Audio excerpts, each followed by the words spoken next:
Sa mga nangita og challenging na saka, sulayining Mount Matutom sa Tupi, South Cotabato. Uban ako pagsaka ani si Alabaap Adventure, si MJ Villafuerte, MJV Laagan. All na kayo ni sila kauban. So magian naman ko ani nila from CDO, pick up pa ko nila sa Kalasan Malaybalay Terminal Branch around 11 a.m. Ug naabot mi sa Tupi, South Cotabato by 4 p.m. Since mag-day hike ka man mi, gamay ra akong dala ug nag-overnight stay ra pud mi diri sa isa sa accommodation duol sa jump off para dili ra kayo mi maglisod ug saka the next day. Apil na sa mong package ani ang dinner ug breakfast, so pagkaabot pwede ra mi magpahulay og sayo. While si MJ ug si Paulo of Alapap Outdoors nagprepare sa among food, by 12 midnight among call time the next day. 12 midnight nagsugod na mi og prepare sa among things na dalaon, and by 1 a.m. sugod na mi og backline. Dili ni siya joke na hike, like loose trails, taas ang elevation gain, grabe ka steep in some parts. Napagid mga sections nga mukamang jud ka. Kung dili ka mentally and physically ready, good luck na lang. Sortian na lang gid mi ani kay wala mi giulanan ani kay kundi maglisod gud mi. Along the trail, dili nimo makita ang reflection na flower, usa ka rare na flower known for its large size and pungent smell. Of course, for your eyes only. Bawal hawakan. Naabot mi sa phase 1 which is halfway sa summit by 3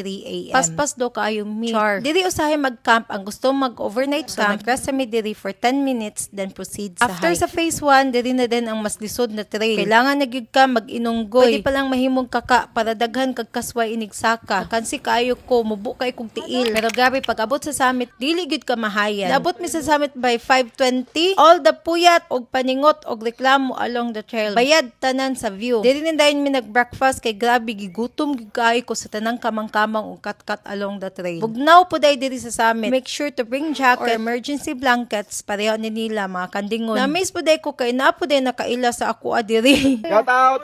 Tamaho Mountaineers! Pem shoutout diha. Shout out sa mga nakagusto sa ako. Out sa Bukidnon sa Kalasan, Bukay mo reply. Shout out Pinatikay Culture, Davao. Shout out sa Robot Doors. Shout out!